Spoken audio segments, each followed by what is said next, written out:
Welcome to the Art of Marketing Operations, a Taylor podcast. I'm Glenn Bottomley, and today my guest is Laura Patterson, founder and president of VisionEdge Marketing, a trusted team that brings processes, methodologies, and best practices, all designed to help you achieve your business's growth goals. Thanks for joining us today, Laura. Thank you for having me, Glenn and Taylor. Really appreciate the opportunity. Absolutely. Well, listen, Laura, you talk a lot about operational excellence and how to find that in marketing. So what is the number one thing that you say when people ask you how to achieve that? That's a great question. And so every business, including the function of marketing, runs on processes, right? Every part of your business runs on processes.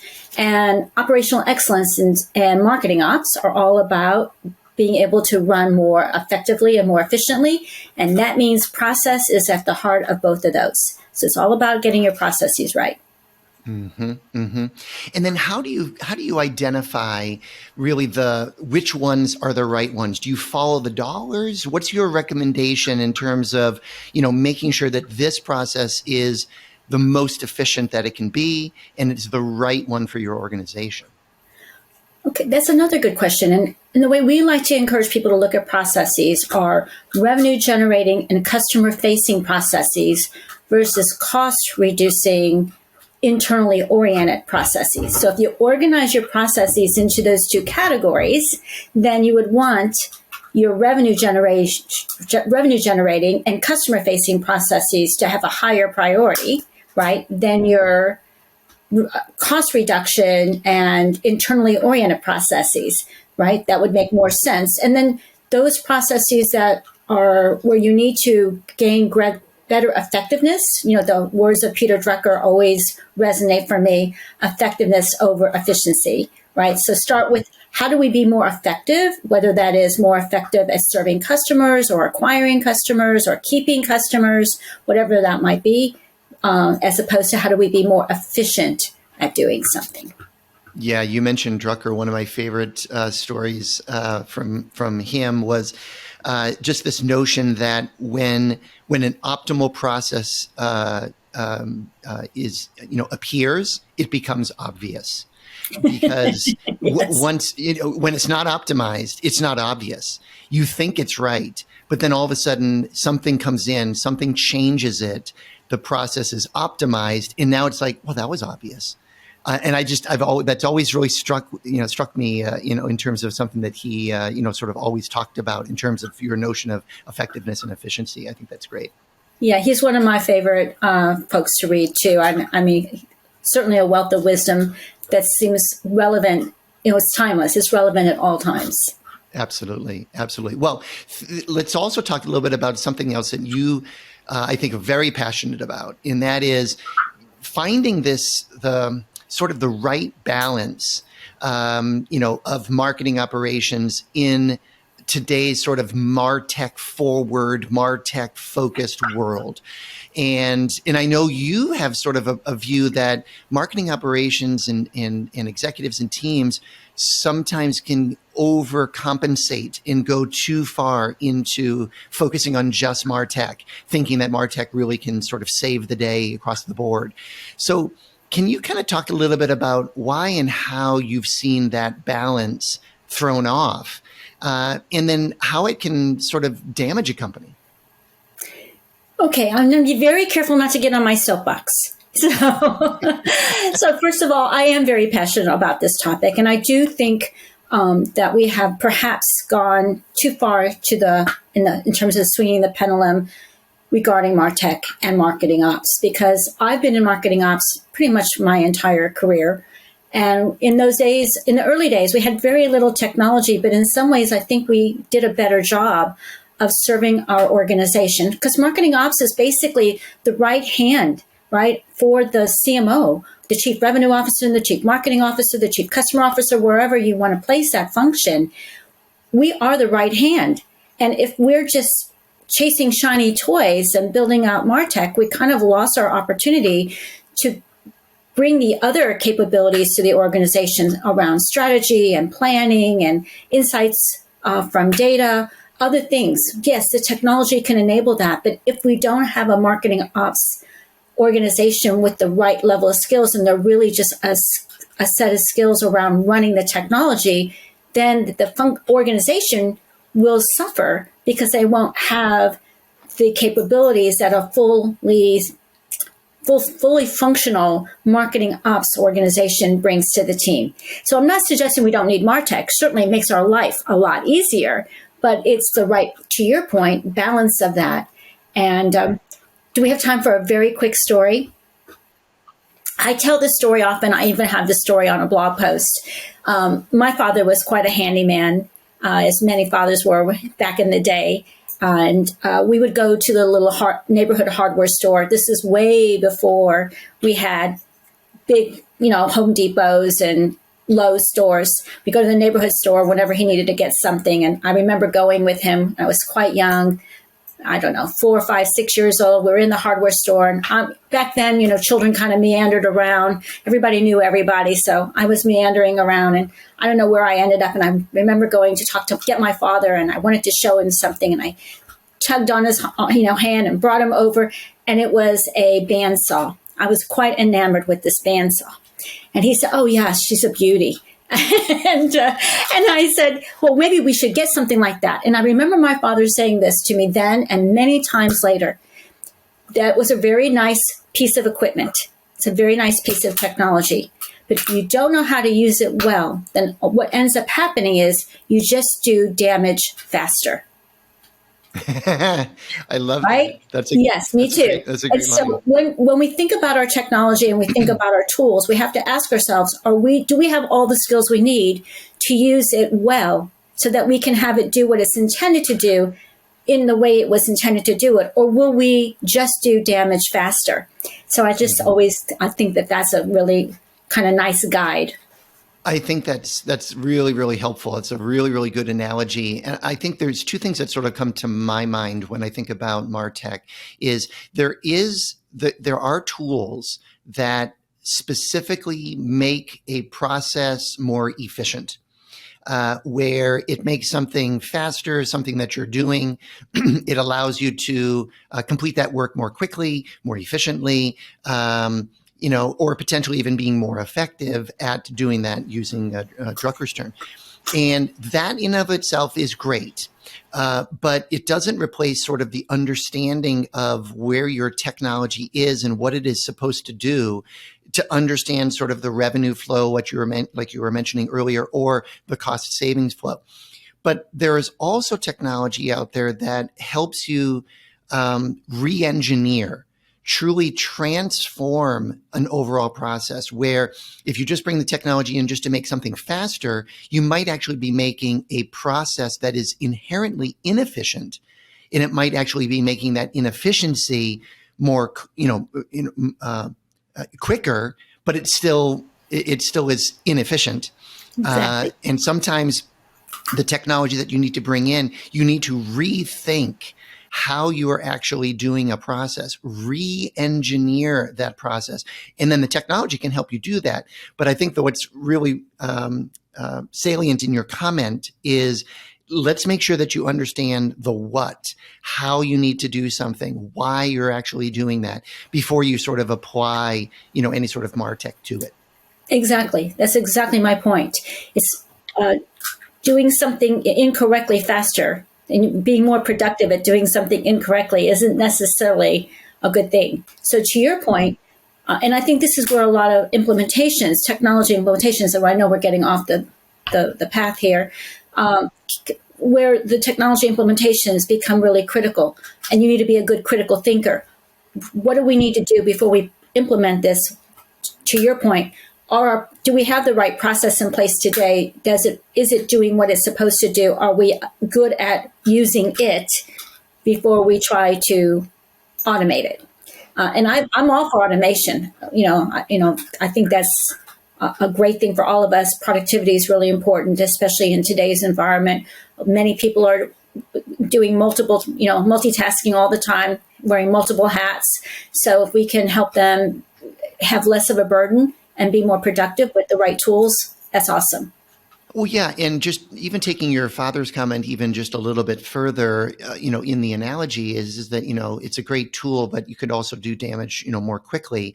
I think that the other thing is that I think in a MarTech environment, if you get the wrong tool, or if you bet the farm, so to speak, on that tool, thinking that that's going to give you everything you need, the damage it could cause you is a misdirection of your attention, a misdirection of what is most important, thinking that the tool is most important as opposed to the business or the processes that drive that business forward.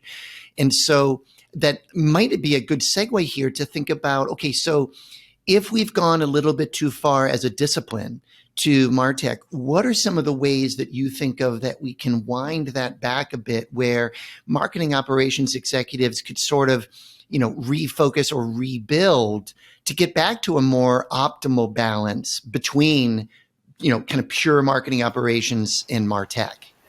Well, I think one of the most first important things is stop chasing shiny toys. And so, right, and there's all kinds of shiny toys right now. I mean, the whole world is talking about, AI right now, right? Just a whole example of chasing a shiny toy. And if we wind back in time, for those of us who've been around a while, and we wind back in time and we think about, we chased websites, right? And it took a long while before we were really proficient at creating a website. Right? We chased email, and it took a while before we really became proficient at email. We chased social media. So we have a tendency to chase things in marketing. And if we're not careful, marketing ops can lead the way. But a good marketing ops person is saying, wait a minute, why would we chase that? And are we doing what we need to be doing today as well as we could be doing it? And that goes back to, do we have the right strategies to run this business? Do we have a good plan? Do we have the quality data? Are we able to make informed decisions about what will be the most effective way to engage with customers?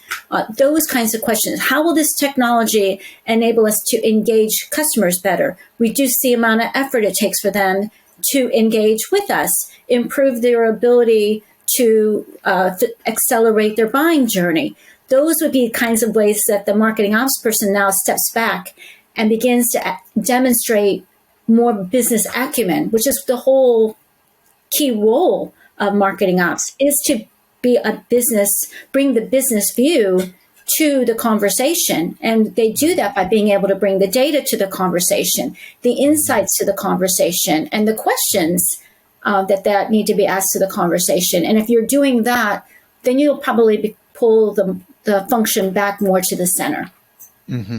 Well, in that, it feels like to me that that's really where the hook in some of the value that you can extract from MarTech, where the technology, if it is helping a marketing operations team present information that can be valuable to executive management, to business management, to sales, etc., where we can gain insights into how we can be more effective and efficient in our business to drive revenue faster. It seems that that's where the value of technology can come into play, where it doesn't necessarily take focus away from the actual business itself. Would you agree or would you disagree? So, you're reminding me of a colleague, Bernard Marr, who once said, and I haven't been able to stay up with him a lot, but one of the things he said is, you need to know what you need to know. And I think a good marketing ops person and team are bringing that to the question, what is it we need to know? What decisions do we need to make that will help the organization be more successful? And if we think about the role of marketing, I think of the role of marketing as find, keep, and grow the value of customers. Phil Kotler's, Levinson's sort of thinking about marketing in a very big way, right? Find, keep, and grow the value of customers. So what do you need to know to be able to do that? And that is, again, where the right-hand person comes in, because so you've got the other part of the marketing function is in the mode of implementation. The marketing leader is building out a plan, a set of strategies that should be hooking in to the company, to the organization's plan, strategic imperatives, right?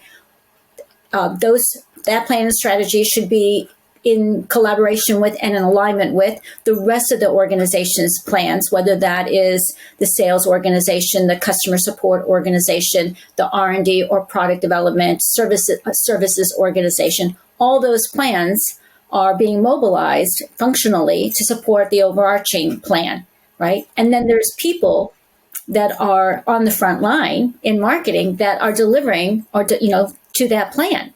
So the marketing ops people is basically looking around and kind of making sure that everything is going in the plan as it was supposed to go and monitoring the performance of that plan. That's really a key role in marketing ops, is monitoring the performance of that plan. Are we on track? Are we hitting our performance targets? If we're not, is that something that's a problem internally? Back to our processes. Is it an external issue, something happening in the external environment that we need to understand? Is it something happening somewhere else internally that we need to, address so we're not siloed? That's the way that marketing ops adds value beyond just automation of tasks. Well, when you talk about the broad view of the responsibilities of marketing, the partnership across the organization, the driving the value, growing business, et cetera, what role do you see that, say, physical marketing, like physical marketing impressions, promotional items, signage, trade show booths, direct mail, marketing brochures, et cetera? What role does that play when you combine that with the digital side of the world in creating sort of integrated marketing strategies? And with this balance that we're talking about, you've got to have this balance between MarTech and sort of pure operations. What role does physical marketing sort of play in that?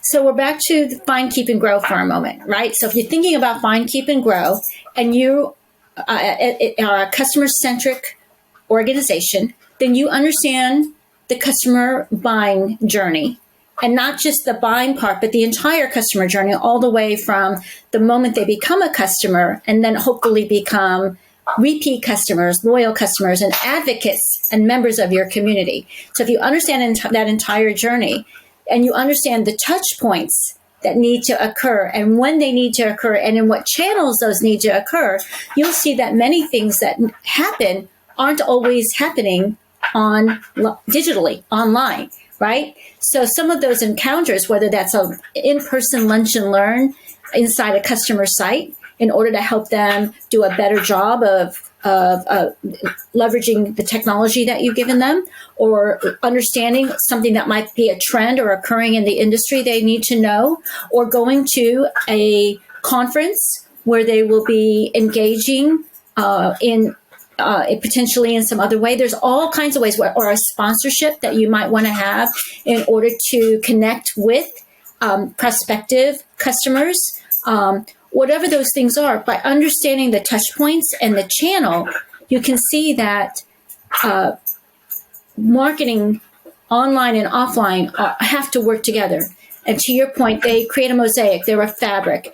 And it still comes down in my view, after decades of being in business, it's people do business with people. And people do business with people they know, and people do business with people they like, right? So it comes down to that. So what can you do for people to get to know you more? What can you do to make sure that you're delivering on your brand promise, right? That you're authentic and true to your brand. So you're delivering on your brand promise so that the people you are engaging with believe you, trust you. And that doesn't happen just digitally. It has to happen outside of, this monitor. So yeah, no, you're exactly right. Well, for me, I always sort of look at it as there are so many customer touch points to your brand.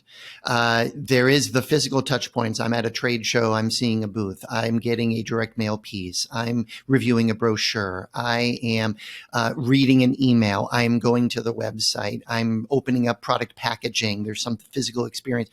Every single one of those is a representation of the brand, and it is a customer touch point that that marketing and marketing operations has to make sure that they have a hand in every single one of those touch points, because each one of those is just another step of defining the authenticity of the brand, to your point. And so Yeah, maybe I let's think, dig into that a Glenn. little bit further.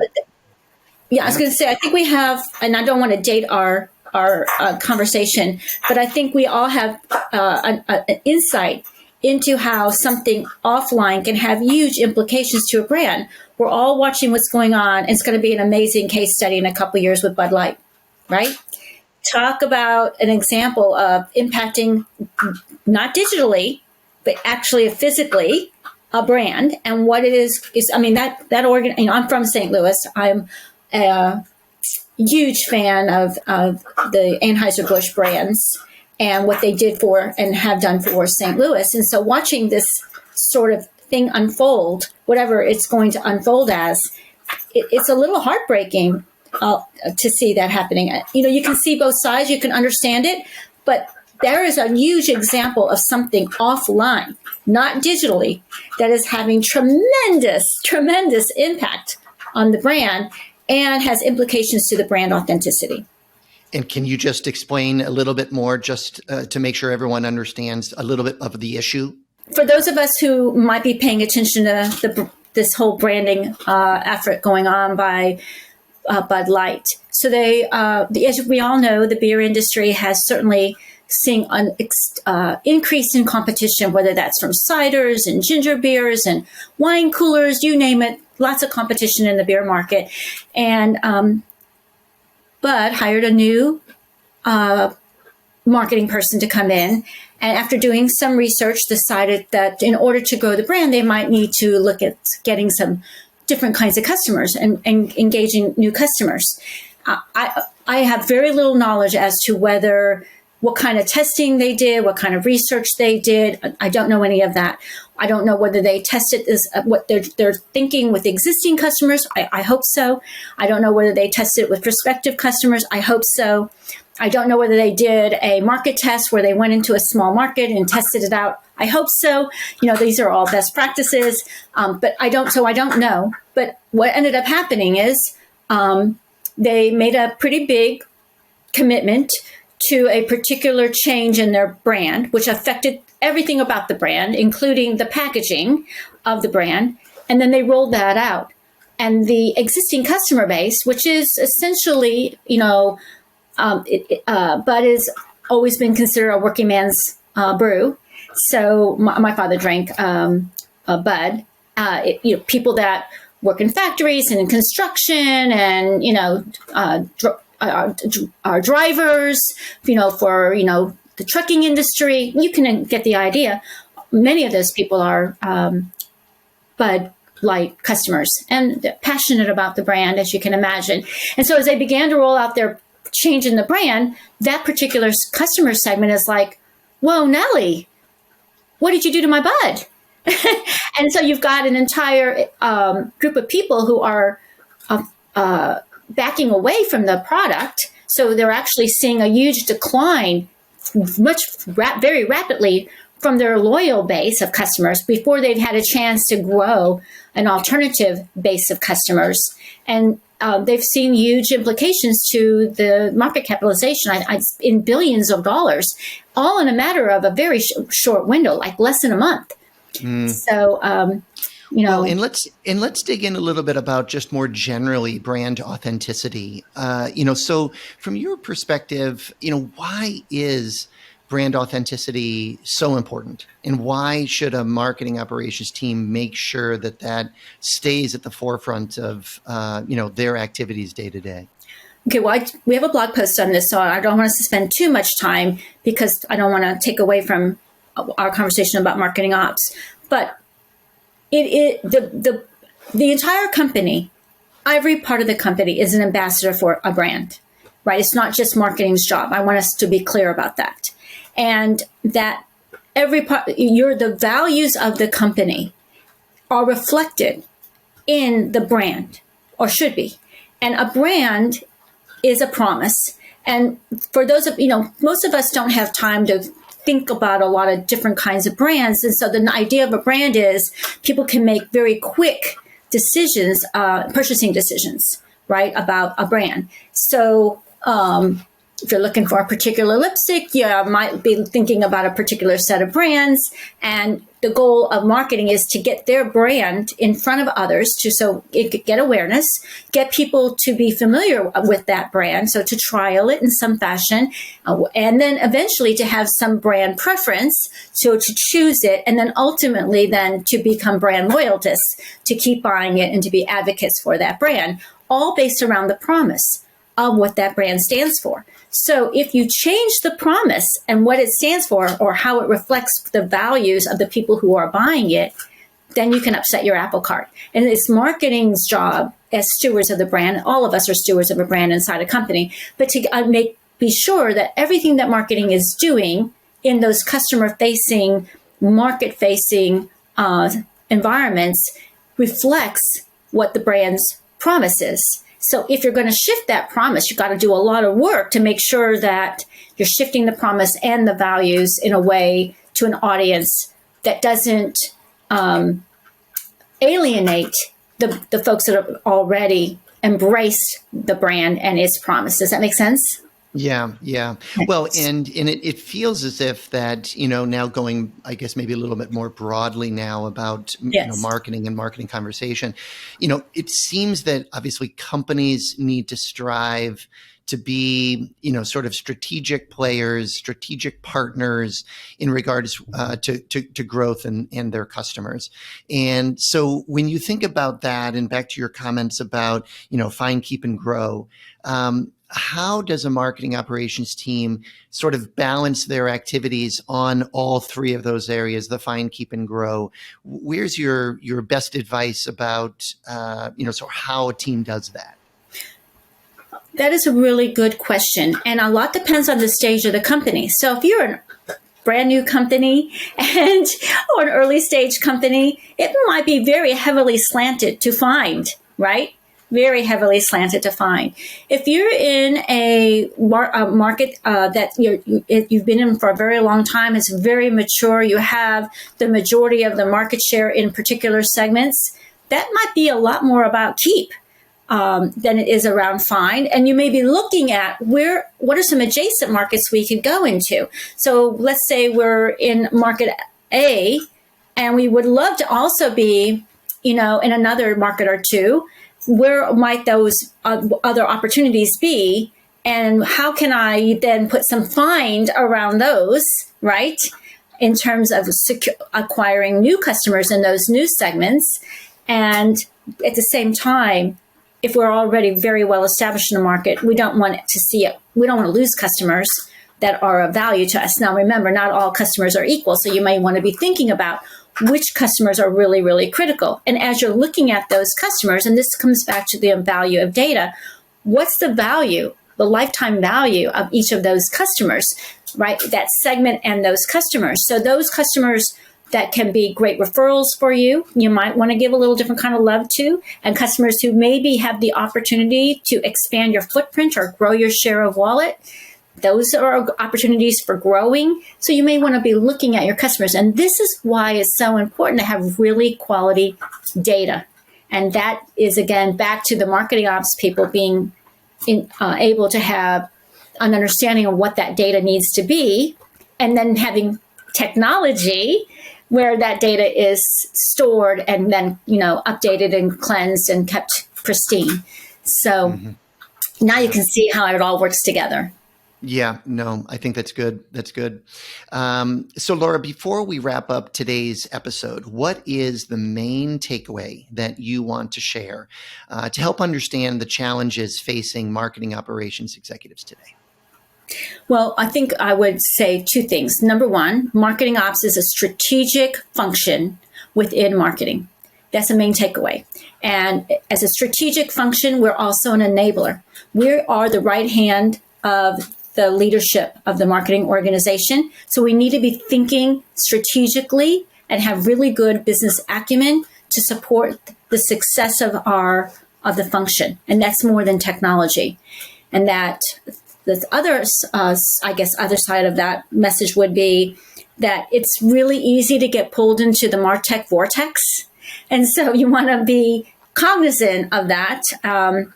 And, make sure that we understand that marketing runs on processes, focus on those first, make sure the technology supports those, as opposed to just chasing shiny toys. Very good. Well, we'll leave it there. This wraps up this episode of The Art of Marketing Operations. Thank you so much for joining us today, Laura. It's my pleasure. Thank you for having me. Well, until next time, stay safe and take care. Thank you for listening to The Art of Marketing Operations, brought to you by Taylor. Don't forget to hit subscribe in your favorite podcast player. If you enjoyed this episode, please rate, review, and share. Until next time.